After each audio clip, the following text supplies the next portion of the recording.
Keep it going. I got it.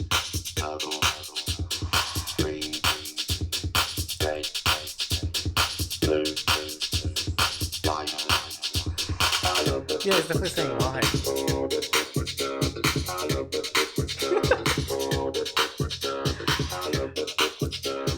It's like a cool educational kid song. It is. DJ Sega and killing it.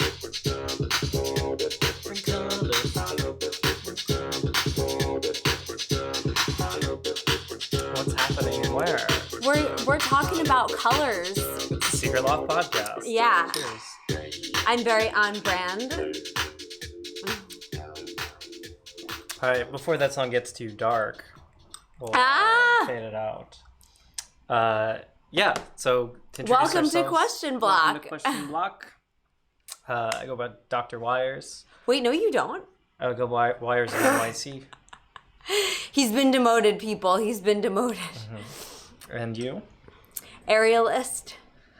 Cool. And today our characters are I'm the primary colors of light. You're Roy. I'm RGB. I guess Roy G. Biv. We're gonna get into that actually because there's a really funny story there. But welcome to the stage, Roy G. Biv. Roy G. Biv. I'm just Roy. I'm a gay ass Biv. Anyway, and you are. I'm CMK.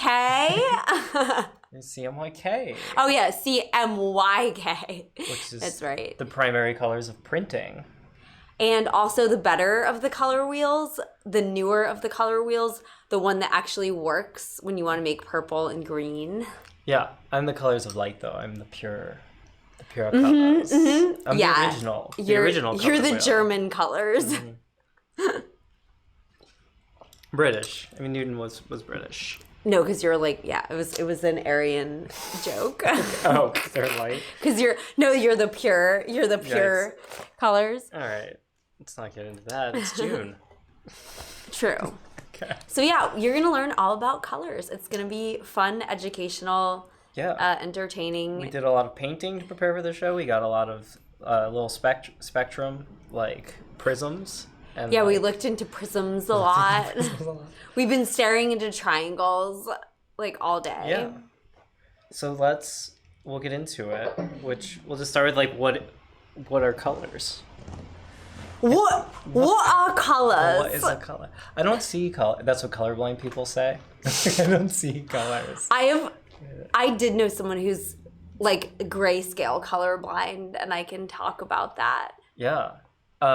Actually, Isaac Newton, the father of optics, was probably colorblind, they think. Gag. So, to take it back to sort of the original development of color, when we say color, generally what we're talking about is pigment, which is an object like, like a red stop sign, for example. Mm-hmm. Is not itself red. That's not like a fundamental property of the object. Instead, when you hit it with light, it absorbs all colors except red.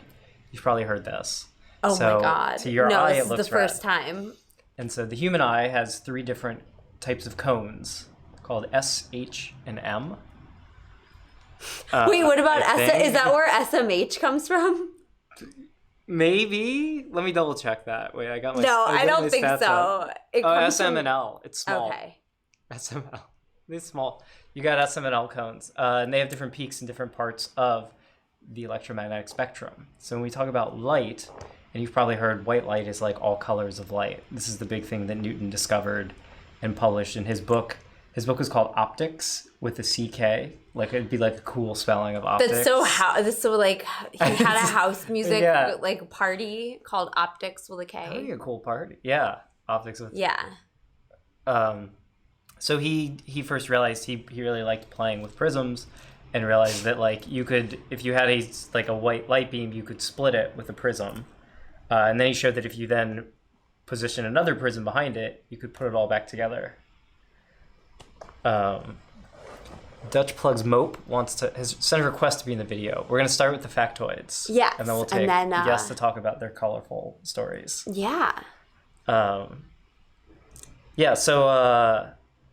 yeah, getting back to it. So when we talk about light, when we talk about colors of light, it's just different frequencies of the electromagnetic spectrum. It's just radiation. It's electromagnetic radiation. So that includes radio waves, it includes X-rays, it includes UV light, it includes infrared, and then there's just part of that spectrum, a very tiny part, that we can actually see. And we use our 3 little color sensors. And all your brain does is, based on the intensity that the 3 different color sensors pick up, it interprets that as a color. Okay, so if something's like a color but no one can see it, does it really exist? No. Oh my god. So like there's you could say that there's still a certain frequency of electromagnetic radiation that like going by. I'm having an existential crisis right now. Like that's so I'm like weird. I'm weirded out. I feel weird. So that means like if no one's looking at me right now, like I'm not in color. Like I'm just light. Well, there's pigments on your clothing that are absorbing and reflecting certain wavelengths of color. Right, but if no one's... But you have to be hit by light. If something is not lit up, okay, that's you could argue it doesn't have color. So because there's no light dark. coming off of it. Yeah. Wow. If you're in the dark, do you have color? Yeah, deep philosophical questions here on Question Block. So wait, did you know that there was a dude before Newton though who like did a lot of, he didn't do research, but he did like experiments with color. Well, so like throughout the Middle Ages, they had prisms and they knew that you could split light. But this dude was like, he was like a printmaker in the 1600s. He was like right before Newton. His name was Leblanc. Oh, yeah, that's precedes Newton by at least a couple decades. And he wanted to do these like printing systems, and he wrote this book called Colorito. Well, great book names back in the 1600s. Colorito, and he describes what he calls the primitive colors, which he means like by primitive he means like primordial colors, and what were those? Those were the like the Roy or the red, blue, and yellow. Those were like the primordial colors.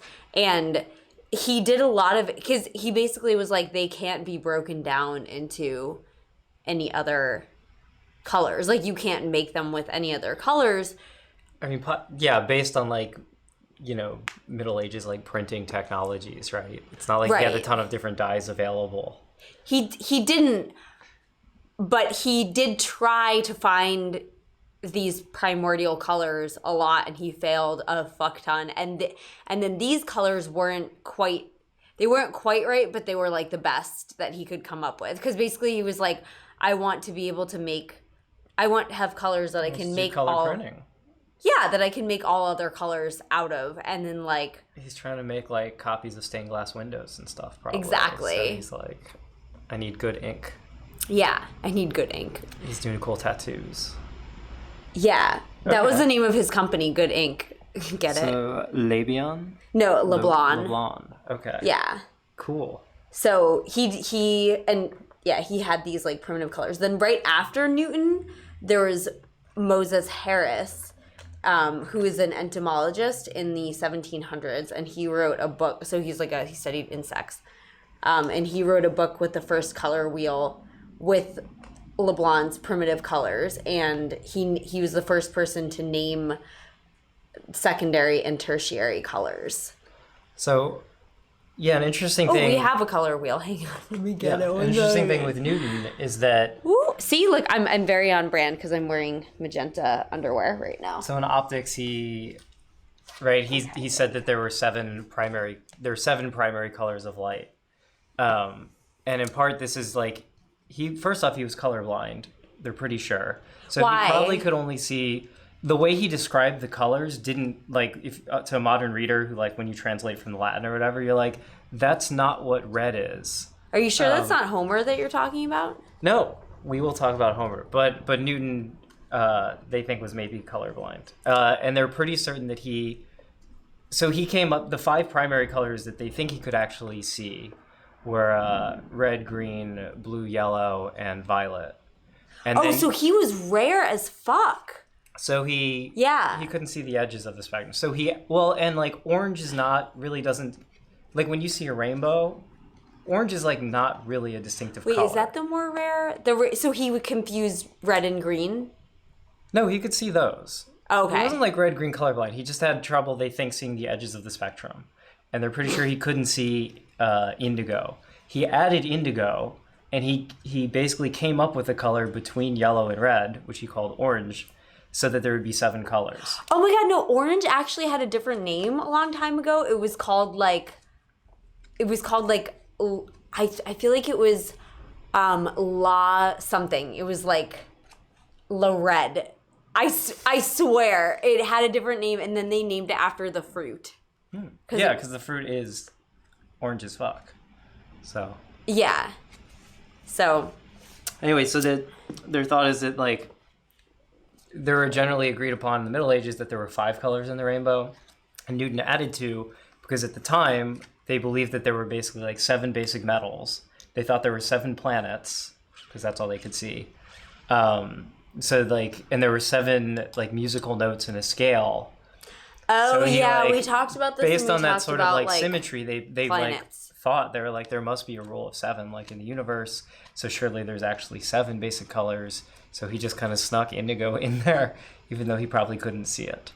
Actually, do you know that that no one can see that like indigo? I think it doesn't exist, and pink doesn't exist. Yeah, it's a pigment of your imagination. Nice, good one. Can be the title of the episode. Yeah, I actually always used to think it was pigment of your imagination because it's like an acorn, like it makes sense, right? Like you're just one color of your imagination. I always thought that's what it was, and when someone said it was figment, I was like, get out of town. It really is a perfect pun though, because the reason you perceive purple as a color is really cool. And it's because there is no pure purple light. And the reason mixing red and blue together works is because it evenly excites the cones in your eye as basically the same as what purple light would do. So you perceive it as purple. Oh yeah, so I got this color wheel here. It says it's a pocket color wheel, and I'm like, how big are your free? Are you excited? Is that a color wheel in your pocket? Are you excited to see me? It's pretty big. But yeah, it tells you like what it's called. That's not done. What? That's like a really important takeaway, I think. The fact that like when you see color, it is just the relative intensity of light on your 3 cones. So orange light, the reason orange light looks the same to you as separate beams of like red and yellow light is because your brain is stupid? No, it's because they do the same thing to your sensory system. So they both excite your like, you know, yellow, blue, and green like cones equal amounts. So you perceive them as the same thing. That's how like light works, or human perception of light, which is very interesting, I thought. That is interesting. So that's the reason mixing 2 or 3 colors of light, well, you'll perceive it as a single pure color, because it's just all about the ratio of those 3 receivers. Yeah, you can also, if you take a ultraviolet, I think it's an ultraviolet light, and you take it to the paint store, you can tell if there's traces, like if you want like a pure paint color, you can tell if there's traces of like blue, or like if you don't want a blue red, you can take like an ultraviolet light to the paint store, and it will pick out if there's like traces of the other colors in your paint. Oh, so why is that? We can talk through the physics would be right. That means that there's something in the paint that is reflecting the ultraviolet light spectrum. Yeah. Whereas you know that pure red should only reflect red and absorb everything else. True. Yeah, there you go. There you go. Okay, hit us with the color wheel. Okay. This episode's moving quickly.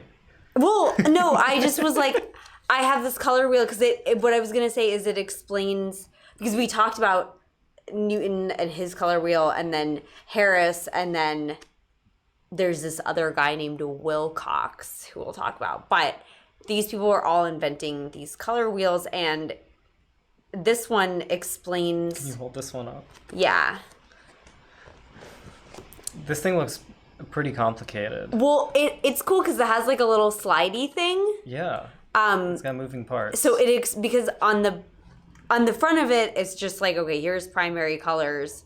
It says that red, yellow, and blue are the basic colors and can't be made by mixing other colors. This is a lie, and we'll discuss in a moment. There's secondary colors, which are orange, green, and violet, each made by mixing the primary colors. Tertiary, there are 6 tertiary colors made by mixing one primary color and an adjacent secondary color. So according to this, that would be like, I don't know, what is it? Like red and red-violet would be like indigo, I guess. So this is funny because this color wheel is lying to you.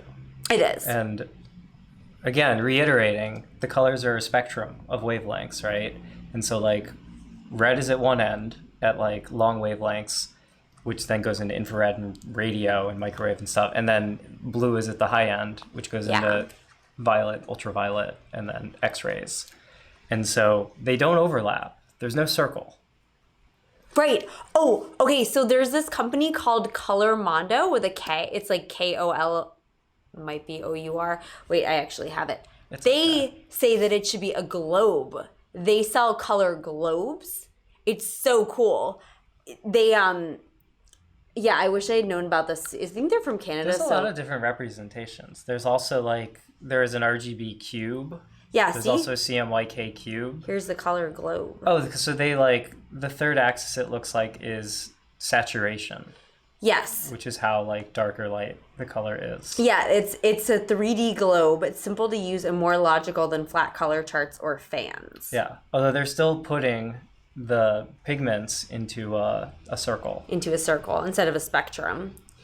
What are you gonna do? Yeah. Then on the back of it, though, it explains like, like if you add white to something, like, so a tint is color plus white, a tone is color plus gray, a shade is color plus black.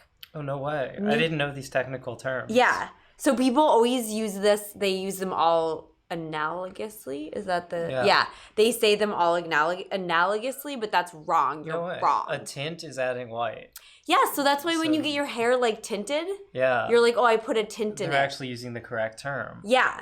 Yeah. So a tone is... Oh, that's funny. So tinted windows, misnomer. Yeah. Your windows are actually shaded. Yeah, exactly. Yeah, a shade is a color plus black, and then neutral gray is a balanced combination of white and black. So a U is just the name of the color. So it's just like blue, orange, green, right? Value is the lightness or darkness of the color. So there's a gray scale on here of like, right? And then color is described by 3 characteristics. So the U, the value, and the intensity. Yeah, and then there's also warm and cool colors. So like with painting, so I took a semi-advanced like art class. For this episode. Yeah. Yeah. And I remember, like advancing colors are when you want to like make something pop. I mean, even with makeup, right? Like if I want to make it look like I have cheekbones, which I tried to do, right? I'm going to put a cooler or like shadowy color under like where the shadow would be, so they'll recede, so that part will recede, and then I'll put like a warmer, like a blush, like a pink, a warm pink, or like a, like a red based or yellow based or orange based color on top to make that part look like fluffier and plumper. So yeah, and you do the same thing. You notice the same thing with like paintings too, or like, what do you call it? Realistic paintings. Yeah, so you can imagine it's actually quite tough when someone paints a landscape, you're actually showing 2 kinds of color there. Because if you show like the sky and like painting a sunset, you're showing basically like what we would call additive colors, the actual like colors of light of the sunset, which is direct light, and you're showing the reflected light off of your like landscape. So you kind of do your best because you're just using pigments and like paint to do it. But yeah, so often like what is a realistic landscape is you actually will purposely almost like maybe dull the landscape a bit so that like the sunset can really pop. and look especially bright. You know who's really great at that? Bob Ross? Yes! He was so good because I remember I used to watch him when I was little. And he taught you that trick?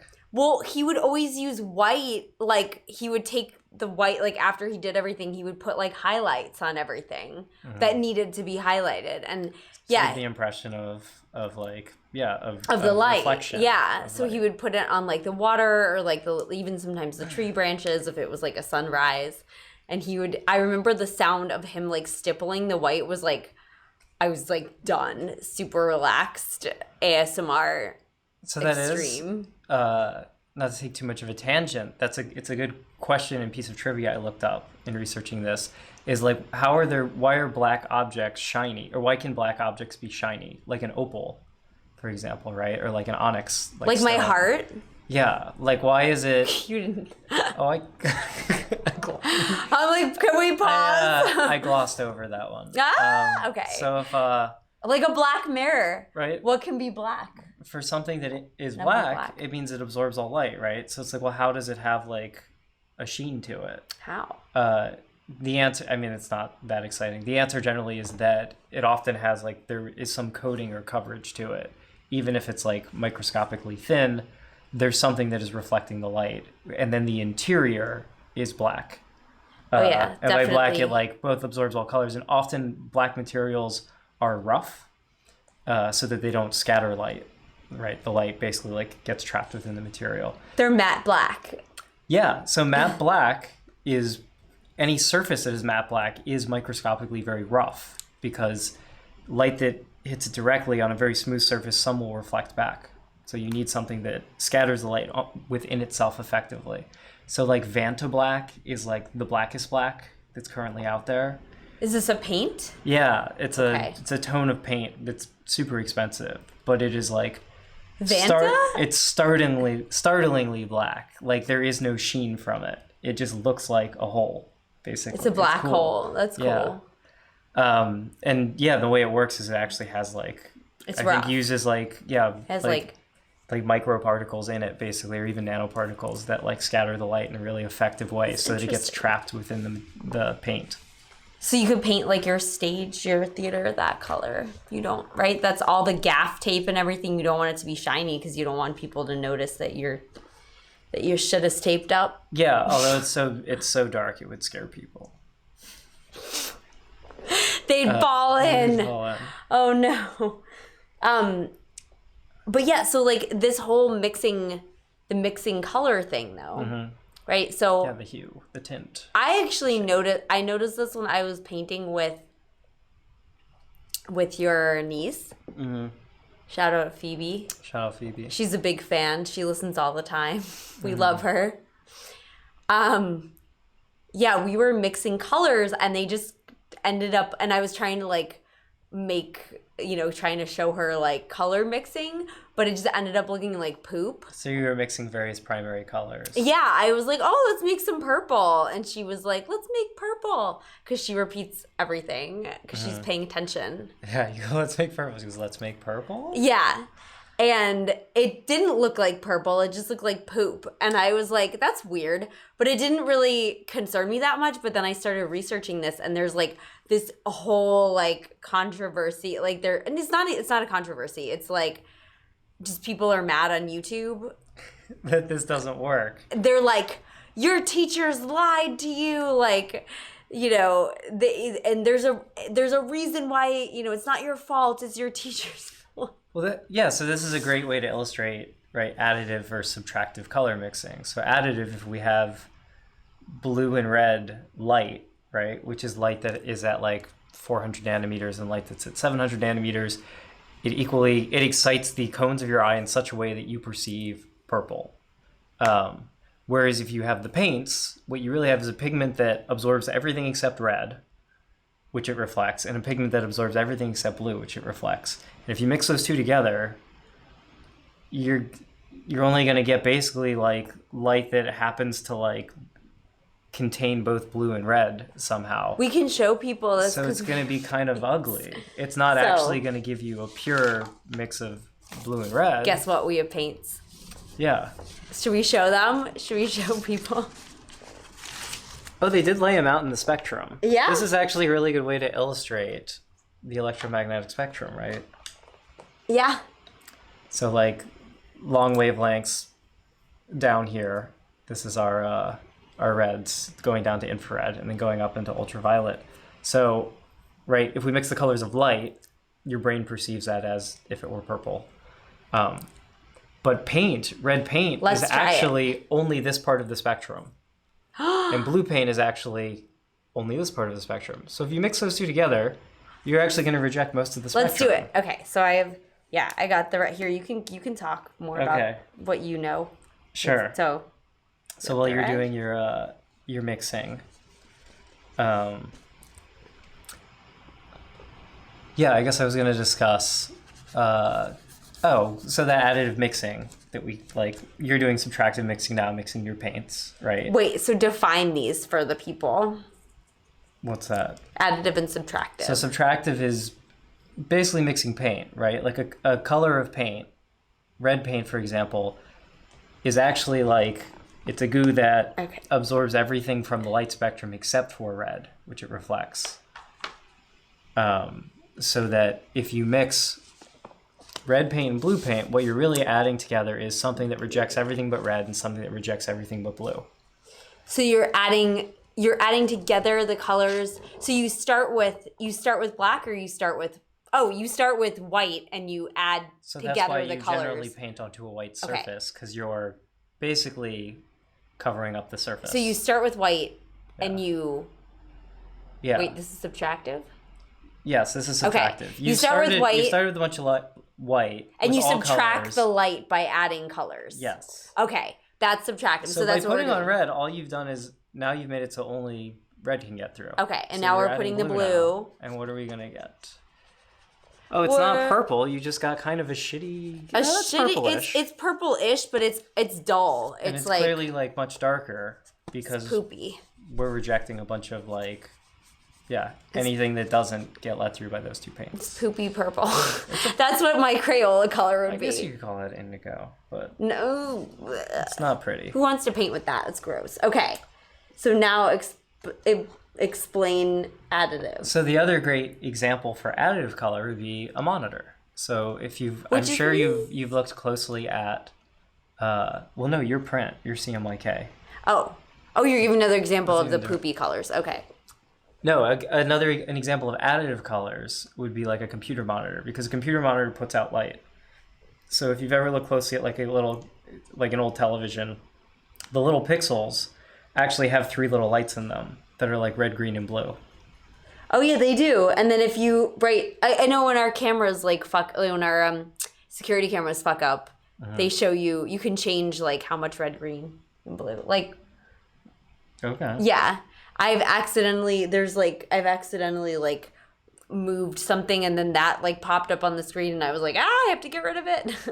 Oh, so let you set like the hue, I guess. Yeah. But yeah, and that's just because the way the human eye, right, since it just turns out that it works this way, if you mix the frequencies of like red, green, and blue together, it excites the human like your cones in such a way that you perceive it as white. Cool. But there's nothing special or like physical there. This is only unique to humans, really, and our like trichromatic like color system. Yes. So it's important to note, and I think this is really neat because the rules and laws of physics generally apply everywhere to all creatures. They're like uniform, universal. Color science and color theory and everything is really just the study of like. It's like a mix of psychology and neurology because it's just unique to humans. Well, they've actually tried to get monkeys. I'll talk about this in a second. There's this dude who tries to get monkeys to see like colors that they should not see by rewarding them, and he's successful. But it's like, yeah, who knows? Anyway, so I'll talk about that in a sec. So can we talk about CMYK?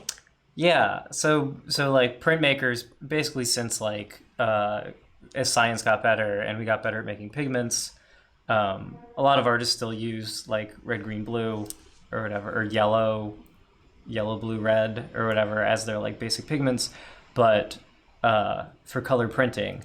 And especially when they started doing pulp novels and doing mass production of color printing, the cheapest and like most effective inks that gave them the widest range of color were actually cyan, yellow, and maroon, and black. Magenta. It's magenta. Oh, magenta. Sorry. You know this when you like have to replace your color ink? Yeah. That's like, yeah, that's me. I'm the color ink. But they're saying now, like for kids though, that kids should be taught that there's like 2 color wheels, and you'll get more vibrant colors, which I'm going to show you if you use the CMYK. Well, CMY. I mean. So the key there is that the reason there is a K, which stands for key, but it is black, is because if you have a printer and you print in black ink, both then to like get dark colors or whatever, if you're like if you don't have like a black and you have to precisely align like the other 3 colors, you use a lot of the color inks, which generally are more expensive than black. And for text, you want a black color because then you only have to print once and it stays sharper.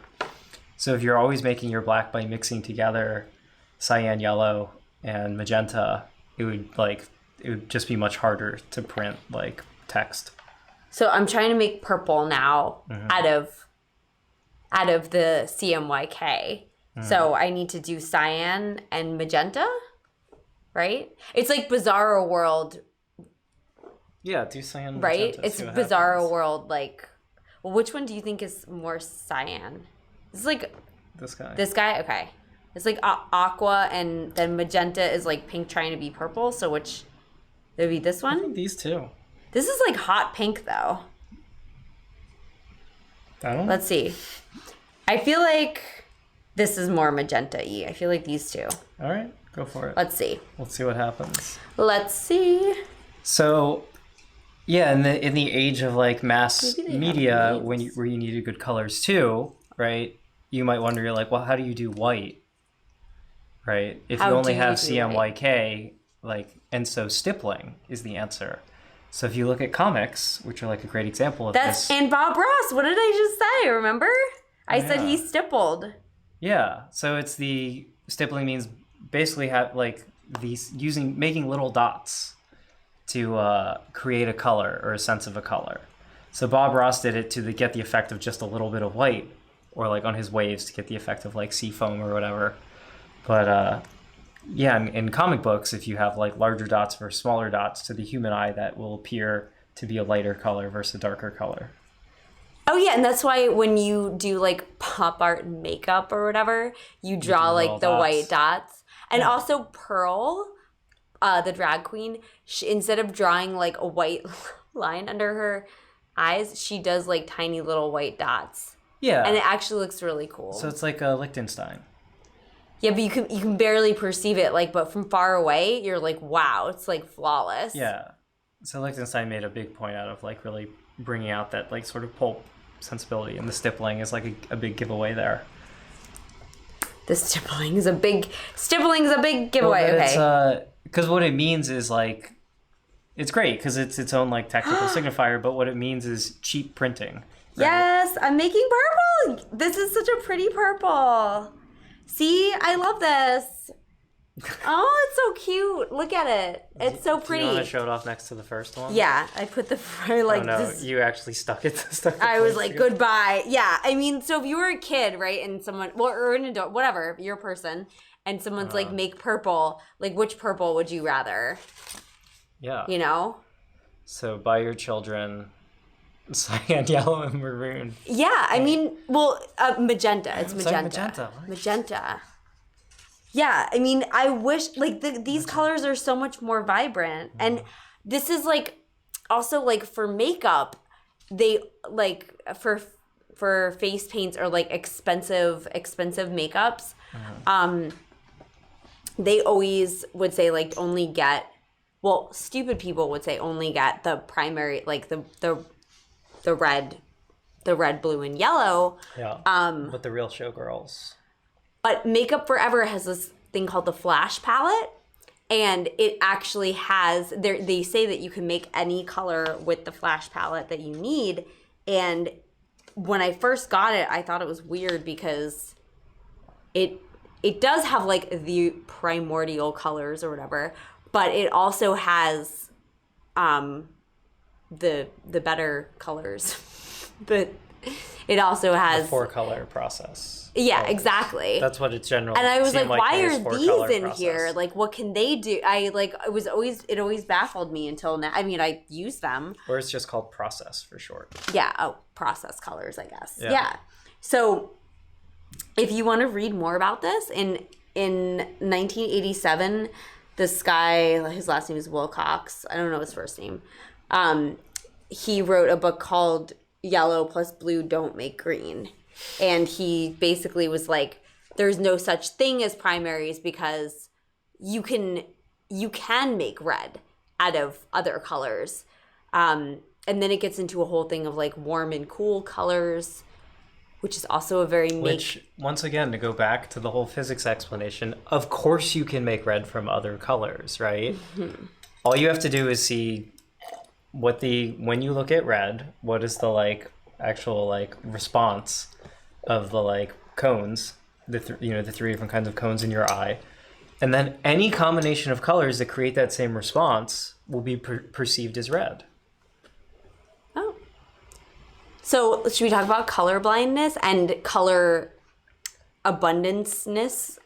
Yeah, and we can also talk about the animals, because what I want to get into is this Mantis is a Shrimp? pretty neat thing because I guess we haven't yet done a hearing or music episode, but humans have pretty bad senses compared to a lot of different animals. Oh, I know. Our brains compensate in a lot of ways, which is cool, but humans have pretty crappy eyes. Not that crappy, but they're limited. But yeah, that we have only 3 cones, and lots of other animals have better eyes than we do. So we'll get in that in a minute, but talk about first color blindness. Why do some people not see certain colors? because their brains don't want them to.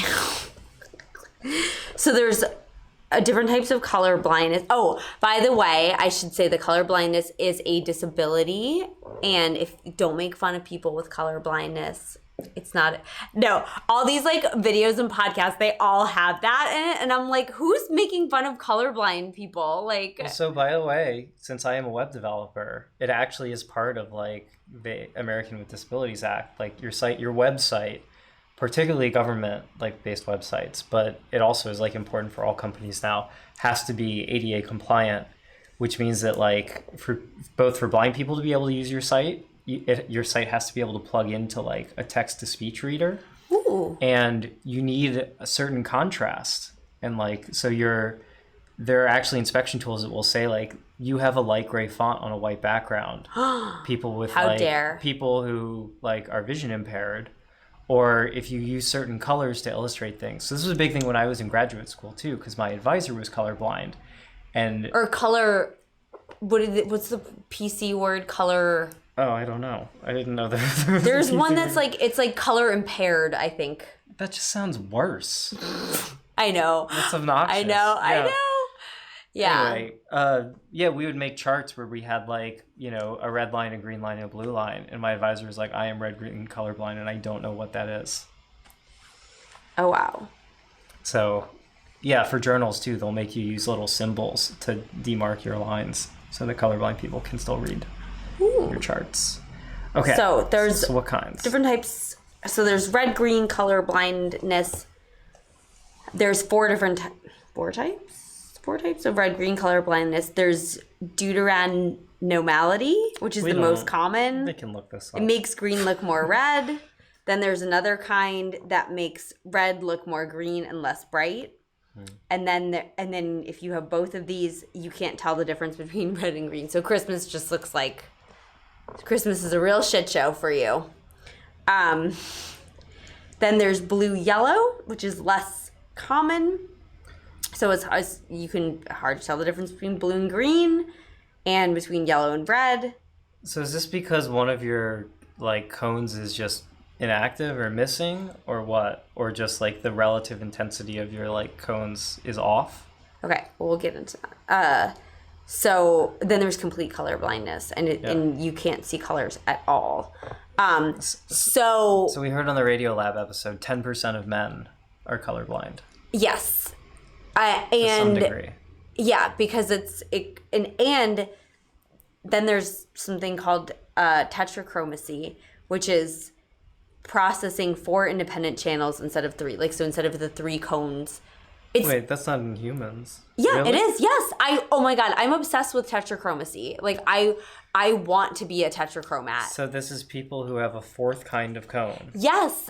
It's really cool because so apparently they thought that only women could have this. Like, women can only have it physically, but men can actually be taught to pass a tetrachromacy test if they're like very artistic. Like, there's no way without like men cannot have. What's the advantage of tetrachromacy? What's it do? You're cool. You're awesome. You can see colors in colors. It's so cool. Is the idea that you just have better better able to distinguish between different color wavelengths? Explain. So that's why I'm asking. Yeah, well, you're getting like ahead of the game. So,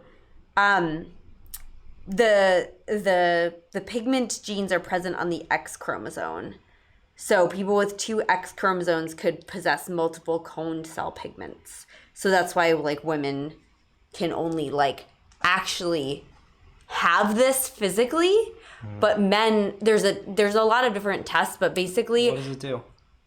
Basically the tests are like different swatches, and to someone without tetrachromacy, the swatches all look the same. But someone with basically they'll send you a bag, let's say a bag of like, to you, let's say you don't have tetrachromacy, it'd be like a bag of blue squares. And if you lay them out, someone with tetrachromacy would be like, that one's more blue, that one's less blue, so they have better resolution. Yeah, they'll perceive them as like, different, I guess, I want to use the proper terminology, different values? Yeah, or different hues, because they're slightly different wavelengths. Well, hues are just the name of the color. So, yeah, I would say they're different, the relative lightness or darkness, the different value and intensity. Mm-hmm. So I think they would still see them as blue, but like, they'd be like, that one's a blue-green, that one's a like blue-red, and the way that men can develop this is like if they're artists or they're like interior designers, or it's a lot with interior designers because they know like where the light hits a certain wall, it will appear as a different color, like to them. They also have words for lots of colors that probably common people aren't familiar with. So when they talk about sea green versus sea foam, and like lavender, and whatever else, there's like, right there, these are actual words that describe very specific like chromatic like colors, the Pantone values of their paints. Hey, what is the Pantone color of the year? Oh shit! Have they announced it's 2021? Like, yeah. Last year was blue, right? And then 2 years ago was 2019 was blue. We can wait. You look it up. It was. Look it up. Okay. He's gonna look it up. I'm gonna talk more about. Can I talk a little bit more about 2020? I remember had 2 colors, and one was like. One was pink and one was blue, basically, because it was like about. No, one was like gray sadness, and one was sunshine yellow. Oh, they're doing it every year, 2 colors? Because I think the year before that, they had pink and blue, and they were like, it's about being non-binary. Which I'm like, that's hilarious. So, yeah, tetrachromacy, it would be basically like if you look at, clouds or something, a tetrachromat would be like, there's like pink and all these, they would be able to like break down all the different colors. Describing it is, I guess, a big part of it. There are some cultures that don't, hang on. I'm going to finish up with this. He's got his information. There are some cultures that if you bring them like a whole bunch of swatches, they don't have words for those colors. So even if you're like, okay, here's like 10 green swatches and one blue one, they'll just call it all green because they don't have like a word for blue because there's no need for it to them. A lot of like indigenous people, they just don't have a word for blue because it's not really a color in nature. So the history of perceiving colors, even. Yeah. And there's a whole like scholarly debate on if you don't have a word for a thing, does the concept exist? Yeah, you can't. So a lot of people, they're like, oh yeah, Homer was, or the people that made up Homer's works were colorblind. As we promised, the discussion of Homer. Yeah. And blue. People love to talk about blue. Homer never mentions or describes anything as what they think is blue. He uses the word for wine. So he describes it as the wine dark sea. Or he calls honey green, honey and sickly, like a sickly color. He calls that green. So people were like, what the fuck? Yeah, and he also referred to the color that they're like, we're pretty sure right? the word he was using was like just dark. The sea was dark because he also describes Zeus's eyebrows as the same color. That's so funny. And He they're described like, his eyebrows. pretty sure he didn't have blue eyebrows. Maybe he did. Maybe he was a drag queen. He was painted for the gods. Yeah, like Hades in the animated movie Hercules. Yes. He did have blue eyebrows. But yeah, so they've tried to theorize or like figure out, right, is that like did the Greeks just not distinguish between blue and green, or what was going on there? Well, that's what our most hated Malcolm Gladwell dude thinks. Mm-hmm. He's like, I think all Greek people were colorblind, you know. Yeah, I don't know that people dumb. believe that. And but we hate him. But there is I forget the name of the scholar, but it was like, I think in the 80s was published, and this theory has been refined even more since then. But his idea was that cultures develop an understanding of colors actually that evolves over time.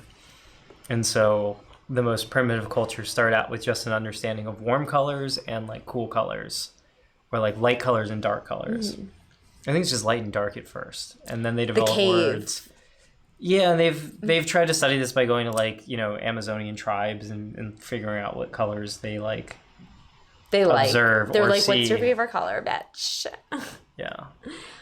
Yeah. Or like, yeah, reading like medieval writings or ancient writings and being like, what colors did they have? What were they? But so there was some dude who figured out that like all, like red is the first color that people develop a word for, and then, right? It's. Yeah, that's what I'm talking about. Yeah, but that's because those are like earthen colors. Because like the earth, welcome to Earth. It's like red and it's like ochre and like, you know, sienna and shit like that. And then like, yeah, there's like the when you become an agriculturist, you develop words for green, and yeah, and you don't really need blue, which is why a lot of cultures don't have words for blue. They see it on a spectrum. They just see it as a shade of green. Yeah, exactly. So if you of green. Yeah, so if you had blue eyes, they would just be like, oh yeah, you have green or purple eyes. Very darkish green eyes. Yeah. Green does make sense. So by the way, green is it is the sort of like peak perception of human vision. That is the color we see best and brightest. Oh, wow. Oh, yeah, it's the middle. It is, yeah, more or less the middle of, like, the visible spectrum. Yeah. And we also do have, one of our cones is, like, centered right on green. But since it's in the middle, it picks up, the other two cones also hit it, too. So, like, we see green really well.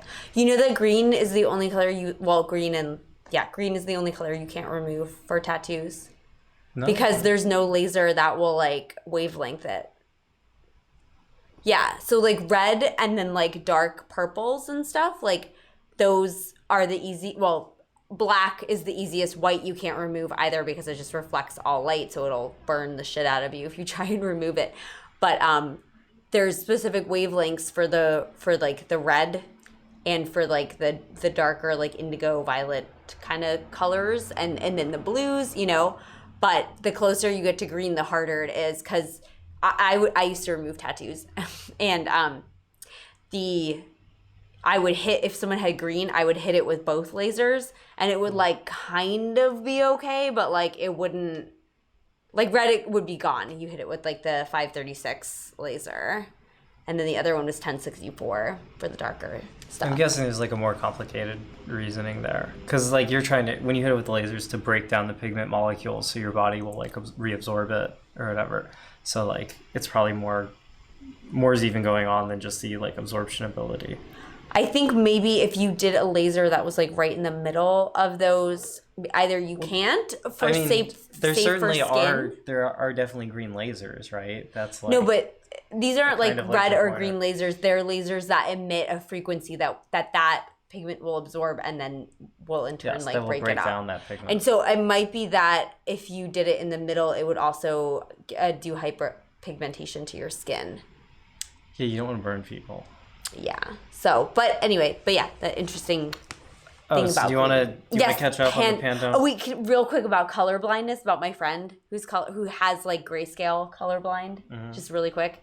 So yeah, my friend Robbie, he's like a really great trainer, personal trainer, and I would always be like, because I love colors, and like I would always be like, wow, look at that, and he would always go, I have to take your word for it. And I didn't like get it. And then he's like, yeah, I really can't see like any color. I just see like light and shadow. And he said that made him a really good trainer because he wasn't distracted. He would just see like the silhouette, and he would see the light reflecting off of people's eyes. So he knew where they were looking. But I remember, yeah, he said that he discovered it because he was in the car with his grandmother when he was like younger. And he thought that she was going to go through like a stoplight. So he like freaked out, and he was like, stop driving the car. And because he just saw like, I think they were in Florida where the stoplights are like horizontal and not vertical. Yeah, because right, stoplights are designed so that colorblind people can see them. Yeah. Right, because like red is always at the top, green's always at the bottom. And then I don't know, horizontal stoplights, I think red's at the left. Yeah, but I guess he didn't know that, and he like freaked out, and then they were like, wait, what's up with this kid? Oh, and he couldn't tell the difference. Yeah, then they tested him, and yeah, but he always would say that like it made him a better trainer. Because he was like, you get distracted by color, especially like he did specialize with CrossFit where people had really bright colors, and he was like, it's so distracting.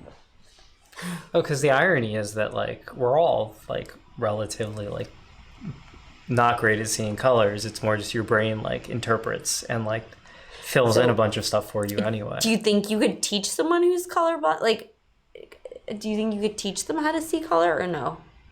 No, because I think it's like an actual, either there's like an issue with their actual cones or the way their cones connect to the optic nerve. Which is really cool, by the way, right? When you see pictures of like the brain, and like often they'll show the eyes attached, is because that actually is like, it is an extension of your brain. I was like, who's looking at pictures of the brain? When you see like the nervous system diagrams that like the bodies exhibit or whatever, is that I look at those all the time. The eye connects directly to the brain. Oh yeah, it looks so freaky. The skeleton creature is always like, ah. Yeah. Yeah. It's eyes. Scary. I'm scared of that. So your Pantone colors of the year. Please you were correct. 2020 was classic blue. 2021, there are two. There is ultimate gray and illuminating. Which is yellow. Which is just yellow. Yellow? Do you know that they came up with, so they're also like, Pantone is criticized for like being a big like capitalism. They're capitalizing on art and color, but I think they're super cool because they were like a printing company, and they wanted to. So they've purposely tried to do more like natural colors lately. So they did in 2017, they did greenery to like raise awareness, I guess, about rainforests, and then in 2019 they did living coral to remind everyone that we're like killing we're killing all the coral with global warming. That would be. What's hey, what's up? We're talking about colors. We're just giving some history, and then we'll pop some guests in. So I think we got like 5 more minutes of topics, and then Darren, if you want to stick around, yeah, chat with you. Yeah, but he is an artist. Yes. Okay. We do want to know color facts. That's your colors of the year. So Pantone, they came up with Tiffany blue. They have, they worked with like Tiffany's to come up with the kind of blue, robin's egg blue. Oh yeah, happy birthday, Kitschy. Shout out Kitschy, happy birthday. Yes. We'll give her a call. Our Nan. Yes. So she actually she's colorblind, but she is the most colorful person that I know. She makes up for it with her personality. Yeah, in 2018, they had a color called Ultraviolet, which infuriatingly is not ultraviolet. Yeah, because that's not a thing. It's purple. Just a dark violet. It's a dark but purple. the Tiffany's blue, they're all correlated with a number. So like if you're like, I want this Pantone number, and then let's say you're getting one thing printed in California and one in New York, you can be like, you can have it be the same, Yeah, it's just a coordinate system. So the for Tiffany's, colors. whatever their Tiffany blue number is, it's at the end of it, it's like the year that Tiffany's was founded, which I think is really cute. And then they also worked rolling my eyes. but they worked with Pixar to come up with Minion Yellow. Yeah.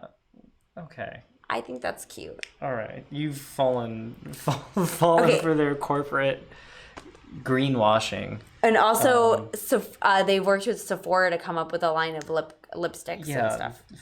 Okay, that's enough. So should we talk about we're going to talk about the Mantis Shrimp? You want to talk about placement. animals seeing color, and then we can talk about color in advertising. Okay. So the Mantis Shrimp. So you're saying there's a lot of animals out there that have more cones than humans do. They can see more colors than we can. They can see other parts of the spectrum that humans can't. So birds have four cones. Various insects Crows. do. Yeah, so they can either see Butterflies. In some cases more colors. Butterflies I think have 6 cones. There's a lot of cases they can see the edges of like the ultraviolet spectrum, or they can see like deeper into infrared. And then what's ironic is that's the vertebrates, but the mantis shrimp, which probably lots of people have heard about because it's a very cool animal and they're very trendy right now, has 16, arguably 12 or 16 cones for perceiving color in its eyes. And its eyes are the most advanced eyes of any animal on the planet. So they can move independently, rotate like a full 180 degrees. Instead of one optic nerve connecting the brain, it has 2 separate channels of information. And the eye itself has 3 parts. And so there's a middle band in the eye. Dude, these fucking that just shrimp contains are a ton so of funny. cones to see colors. I'm going to pull up a bigger... So they can see from the deep infrared up to the ultraviolet. So the human vision of our red goes down to about 400 nanometer wavelength and then go down to 300 nanometer. Yeah, I have some pictures. Oh my God, they're so beautiful. They're so fabulous. They're absolutely gorgeous animals too, because they I guess, they can appreciate those colors. Isn't it? But they can't, actually. Maybe that's why they evolved such good eyes, because they're so beautiful. They just punch people, apparently. They're also the only animal that can see polarized light. So they can tell if light is sort of horizontally or vertically polarized, which makes sense because they live in shallow water. But they can also, and they're not even sure why, see circularly polarized light, which no other animal can even do. Wait, I'm just trying to get... Okay, Are you getting some pictures to show? I'm just trying to... Okay, no, it keeps clicking on them. I just want to zoom in. Now I know how the mantis... Okay, here's a funny one of its eyes. Yeah. Yeah, not false color. They look that crazy. It's so beautiful. They're like, huh? But they just punch... Apparently, they just punch other fish in the face. So they can snap their claws. I think they can also generate the most amount of force per weight of any animal with their claws. So they can break out of aquariums. Their claws are so strong. They're just 6 inches long, these little things. Here they go. They're so beautiful. I want one, but not really, because they're gonna punch through an aquarium. They can. Their claws click so fast. Here we go. That's good. They can create. They're called cavitation bubbles, and actually stun fish. On Radiolab they had one and they went to go see it and they said it like punched this fish until it died and then it furiously started rubbing its eyes, which I think is so funny. It was like cleaning. Its eyes look like, I don't know, they look a little bit like googly eyes because they're off center and they can move around. But oh no, there's a picture of like it looked like a cooked mantis shrimp.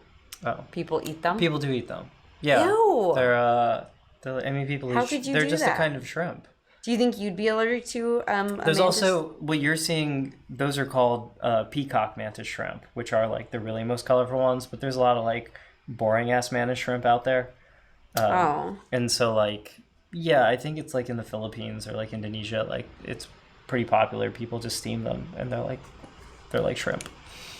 Yeah. 6 species of mantis shrimp have been reported to detect circularly polarized light. Yeah. But they said that their brains are like too dumb to enjoy it, I guess. And so they during their mating rituals, they use fluorescence so they can like females are only fertile during certain phases of the tidal cycle, and the ability to perceive the phase of the moon That sounds like some burners. may help to prevent wasted mating efforts. That's so cool. Yeah, that does sound like a burner. Using fluorescence to attract the mate. And like because the women are only fertile because they know when the moon is full, when they can like impregnate their bitch. I love that. Yeah, it gives the shrimp information about the size of the tide, which is important to them living in shallow water. Yeah, and they're super territorial. They fight a lot. So this goes back to our dinosaurs episode and talking about evolution, is that generally species that have a lot of evolutionary pressure and that fight a lot develop faster and become more specialized for a given like niche. Like ecological niche. So that might be why the mantis shrimp has such great eyes, is that they're constantly fighting each other. So they have to like get good to survive. Yeah, and they also, it might help them see coral. Like the ability to see all the colors. Yeah. However, they don't actually have great color resolution.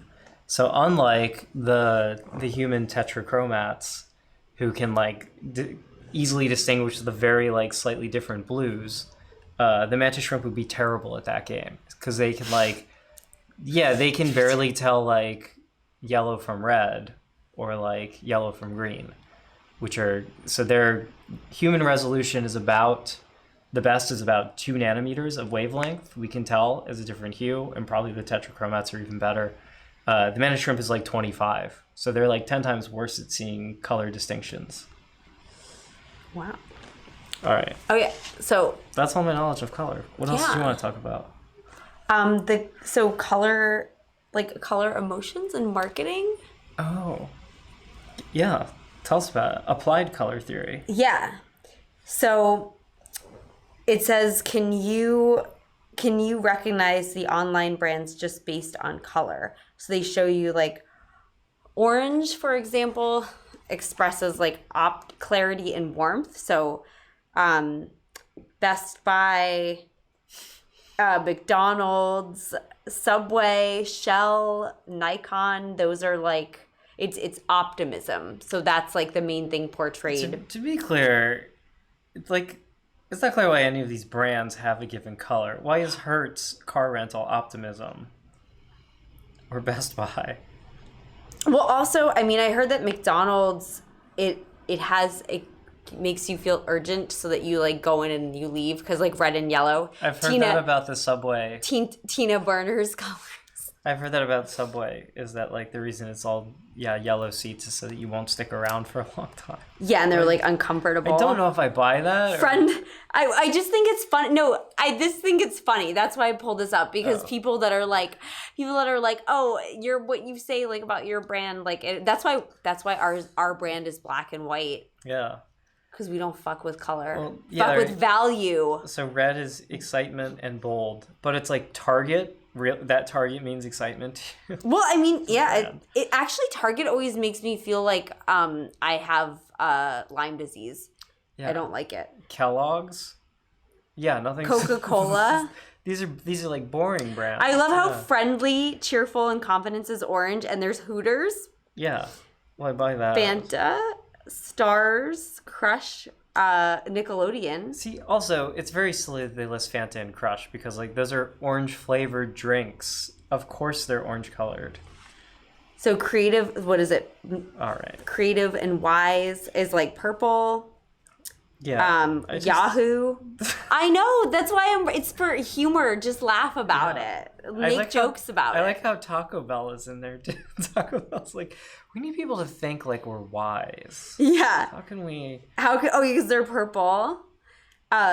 Blue. A lot of brands are blue because that's like a very dependable. Boring. It was boring. Twitter. Tweet. What up? It is funny that there is a distinctive blue that like Facebook and Twitter like have. Oreo. Walmart. So basically, if you're like an evil corporation, you're going to be blue. That's basically what they're saying. Except Amazon is orange. Oh, they're trying to trick you. They're the opposite of blue. They're like, ooh, trick. I think these are all just like... They are all bullshit. That's why we're reading it, because it's funny and the people want to laugh in these troubled times. I like how they said Tropicana is green. It's like only in the context that they slap it on a big orange bottle. Yeah. Peaceful. It just looks like growth the orange and health. stem, you know? Oh, so I guess if we're black and white, we're balanced and calm. Nice. We're like the New York Times. The yin and yang. The yin and yang. Yeah. And Puma. Oh, yeah. And then being completely conscious about what color triggers us to think in which way isn't always obvious. The logo company has come up with an amazing breakdown of which colors are best for which companies and why. Here's 4 great examples. So, okay, we have black, right? So the qualities are credible, strength, powerful, precise, professional, direct, and accuracy. And it's best for construction, corporations, corporate oil, financial, fashion, manufacturing, cosmetics, mining, marketing, and tradesmen. Fashion because, you know, black is always fashionable. But, yeah. And like, blue is used in a lot of tech stuff. But yeah, other than that, meh. Bye. Yellow. Makes you feel youthful. I do like the idea that brands are almost projecting what they wish they could be. Yeah. That's why they pick a color. So Amazon is like, we're friendly. We just break up unions and like won't let people take bathroom breaks. But our logo's orange. Oh, black is luxury, used to market luxury products. Pink is romantic and feminine, used to market to women and young girls. Women's stuff is all pink. That is true. I love pink. But you know why? Because pink isn't it's not in a spectrum, and it's imagination, and I have the best imagination. Oh, okay. It's a pigment of my imagination. That is funny that it's, pink for like baby girls and blue for boys. But it used to be the other way, actually. I forget why it changed, but blue was seen to, because it's like a receding color, it used to be like more for women, like in the like recent past. They're like, you can look at like Victorian babies and they're like, the boys are like in pink. Really? Yeah. When did it switch? You give a factoid, I'll look that up. Okay. Maybe because of gender reveal parties. Oh, one more final factoid that I forgot to mention earlier. Because I've wondered this too before, right? Is that like, okay, so things that have white pigment, like... The 1940s. Sorry. Okay. Wow. Yeah. No shit. Yeah. World War II, they swapped it. Yeah. Blue, in Europe, in the United States, pink is often associated with girls, or blue is associated with boys. These colors were used as gender signifiers just prior to World War I. And pink was established as a female gender signifier in... Yeah. In the 1940s, like flamingos. Yeah, but it used to be, like before that, it definitely... Oh, blue, because blue was really hard to make. It was reserved for like certain things, like the Virgin Mary. Like that's why her outfit is always blue. They say that's why purple is the color of royalty. It's because purple dye, indigo dye, was very hard to get and was expensive. Oh, and because... in the ancient world. So like... Yeah, purple is expensive. Because the different fabric dyers, like one of them would like do red and one of them would do blue, and they would never mix. So to like get them to they would never like trade, and it was like a mafia. That was like another thing. Yeah. Pink ribbons and decorations were worn by boys. Boys were considered small men. In England, they wore red uniforms. Boys wore pink. Because that's like... Oh, because they're like lighter versions of... Yeah. That's so funny. And before the invention of chemical dyes, clothing of any color would fade when washed in boiling water. Queen Victoria was painted in 1850 with her 7th child and 3rd son, Prince Arthur, who wore white and pink. Got it. And then Enough. Eisenhower. Got it. Oh, they think it was Eisenhower.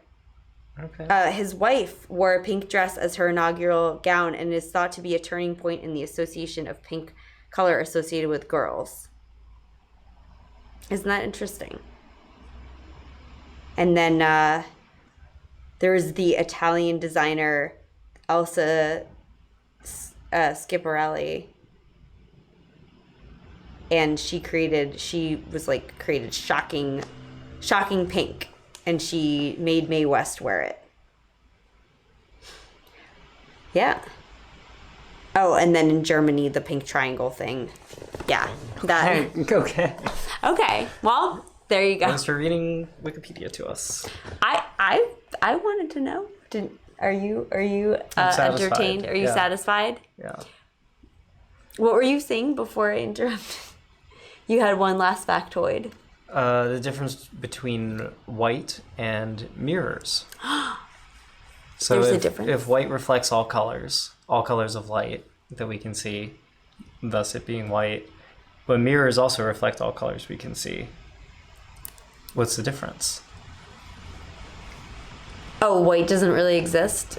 No, it does. Oh, okay. White reflects scattered light is the difference, whereas a mirror or mirrored object reflects light coherently. It doesn't scatter it. So that's why you see a reflection. All the light beams stay in the same line. That they hit the mirror, they come out the same. So you see a reflection. Interesting. But you can actually make a mirror if you get a white object, which reflects all frequencies of light, or all visible frequencies, and polish it and make it smooth so it doesn't scatter the light, it will become a mirror. Wait, can I see myself in it? Yeah, eventually. Okay. I mean, I'm going to be polishing a piece of paper for a really long time. so it's kind of too like what's the difference between white and silver, right? And it's really just a question of exactly how reflective the thing is. That's interesting. Because a mirror is just a silvered surface that you put glass over to make it smooth. Interesting. Or it's like you take a piece of glass and silver the back of it. That's a mirror. So it's just like smooth silver color, but it reflects all colors. That's really interesting. There you go. What's your favorite color? I like a blue. A blue, like a royal blue? A royal blue. Like on your rainbow, like this kind of blue right here? Yeah, that's a good guy. Yeah. Gosh, I don't know. I really like pink. But I think my like personal color that looks best on me is like oranges and yellows, which is a whole nother thing. And I do think blue looks really good on you because you're like a cooler skin tone.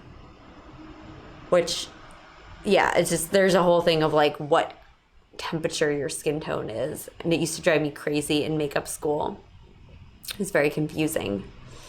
But it's basically just like, does your skin have what undertone? Like, does it have more yellows in it? You have a lot of pink in your skin, but you have like a cool pink in your skin, which is why I think blue looks really good on you. I don't know what a cool pink is.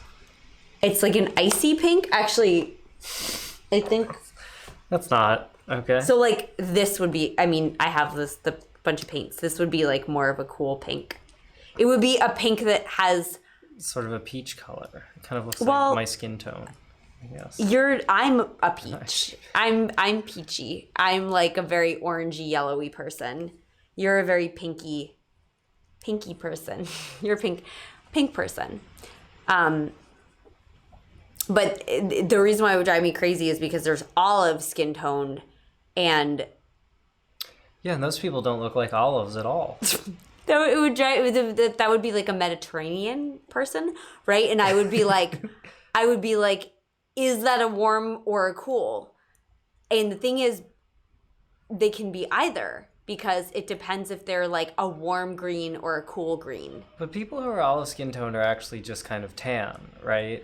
But it's just sort of a tan color. The best way you can think of this is like if you go and paint on your computer, right? Mm-hmm. Let's say you take a picture of your skin, like your face, and then go pick the color that matches. And then face. you try and make it by like adding and subtracting colors in paint.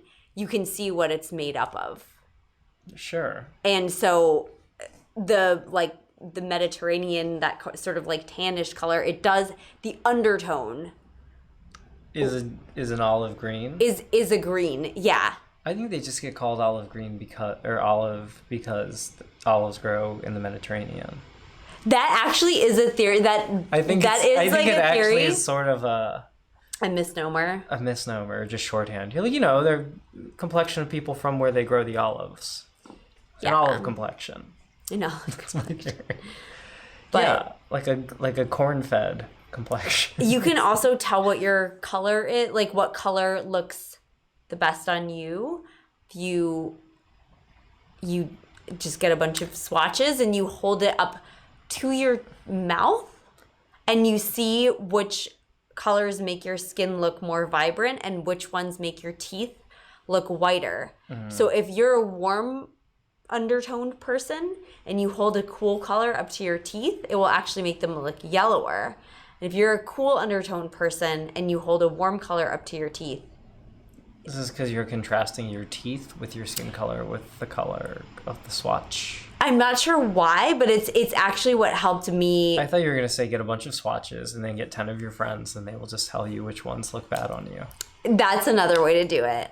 And you should be standing like natural light as well by a window, which is like, as we all know, that's like the most uglifying light ever. Yeah, why would you do that if you're going to be in the club?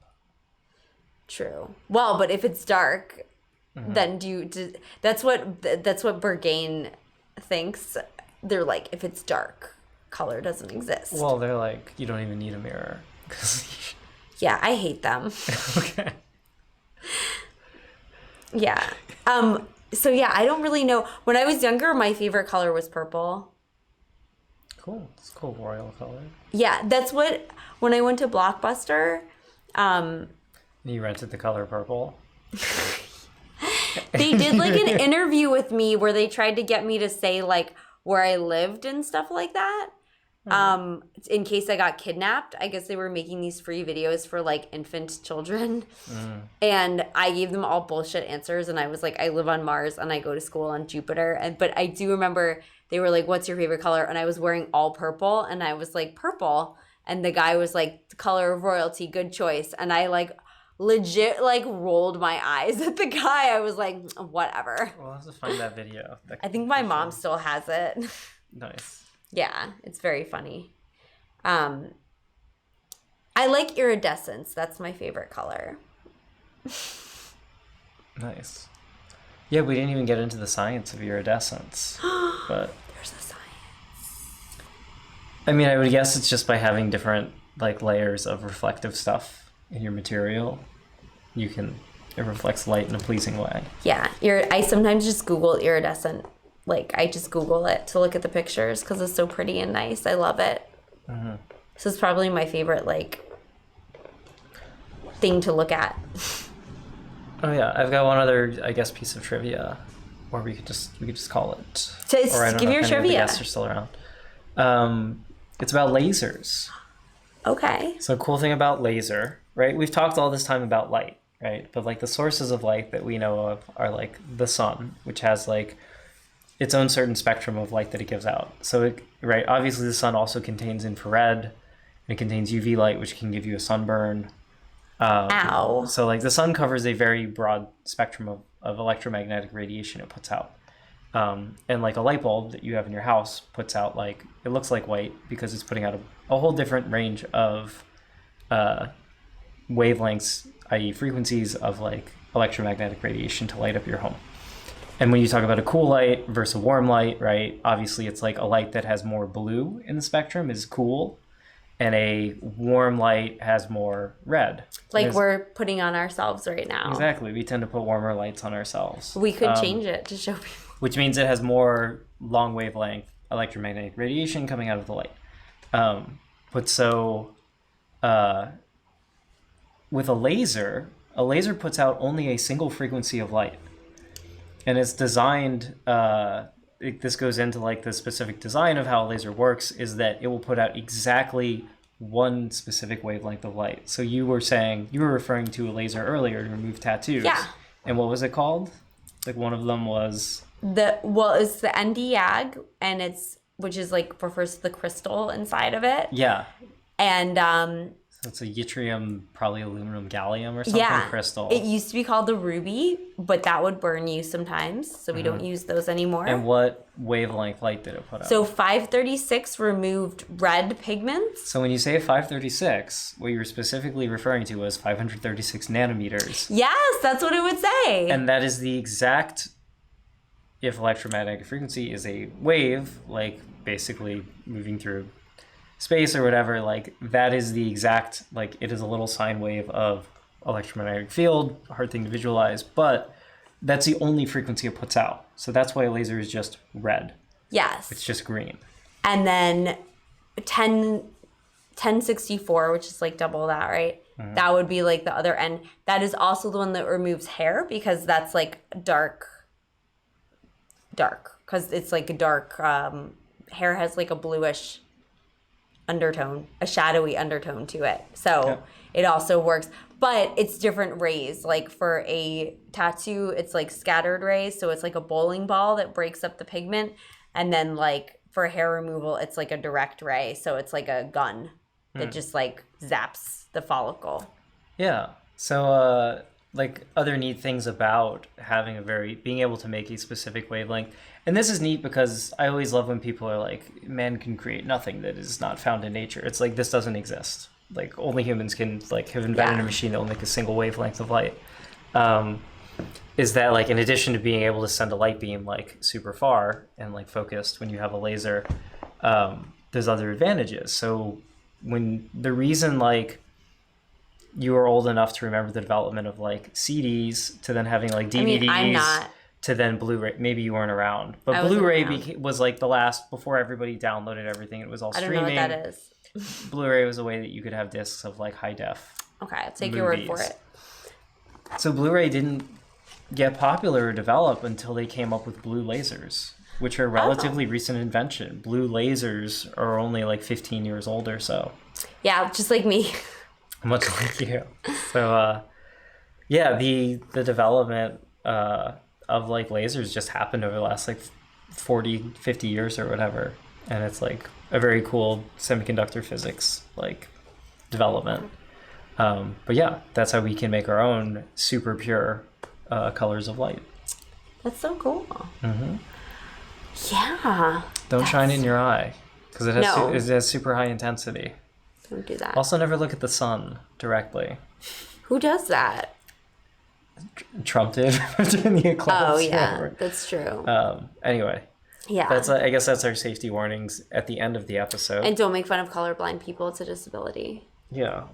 So let's update the children with like where they can find us in like the real world. Because usually we'd be like, oh yeah, we have like a rave this weekend. And we like have things going on that you can come see us at. So I will be at the Slipper Room on Friday and Sunday, and Dr. Wires will... Do you want to throw in the dates, I suppose? 6/4 and 6/6. Nice. And Dr. Wires will be there on 6/6 as well at the Slipper Room. So if you want to see light, if you want to see the master of lights... I will be mixing some lights. I'll be doing some primary color like lighting. And I'm going to try and wear some cool colors too there. And I'll be doing Ariel stuff. Yeah. And he'll be doing lighting, so you can come there. You can, if you want to laugh before that, I was going to make some sort of like, if you're on the spectrum, but you still feel like laughing, you can come to comedy at Secret Loft on 6/4. See, he gets it. That's a terrible joke. if you want to come to comedy at Secret Loft, that's on 6/4, and you can actually do both. You can 6/4 to 8 p.m. You can come to comedy. You can then go to the midnight show at the Slipper Room, Yes. and then you can come see us on Sunday at the Slipper Room at the 9 o'clock show. Yeah. And then we'll be back for Question Block on Wednesday, 8 p.m. next week. Yeah, I think it's fantasy, right? Mm-hmm. Fantasy creatures, mystical creatures. And we're going to do a really special kids mini rave review on Saturday afternoon. On Saturday afternoon next week. So, yeah, our stuff is going to be a little bit more IRL. But we're still going to do Question Block because we love it. And then we might as well announce, speaking of colorful events, at the end of the month, we'll be doing an in-person party here at Secret Loft. Pride! So that's on Saturday, 6/26. So that buy tickets, they're online. Go to secretloftnyc.com. You can see the calendar. You can click on stuff to buy tickets on Eventbrite. And you will have we will be wearing our most colorful, crazy stuff and just having the Gagatrandra of all having the gayest old time of all twirls. So yeah, and if you want to suggest a topic, you can just contact us and we might do it because we come up with these on the fly. All right, I'm gonna play us out with the color song. Yay!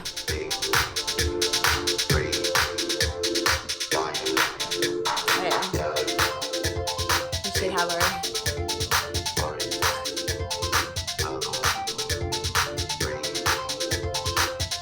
Do you want some paints? So, You can get the skin tones. this is the skin tone. Except the blue and pink. Oh, these are the babies. Oh yeah, they're the babies.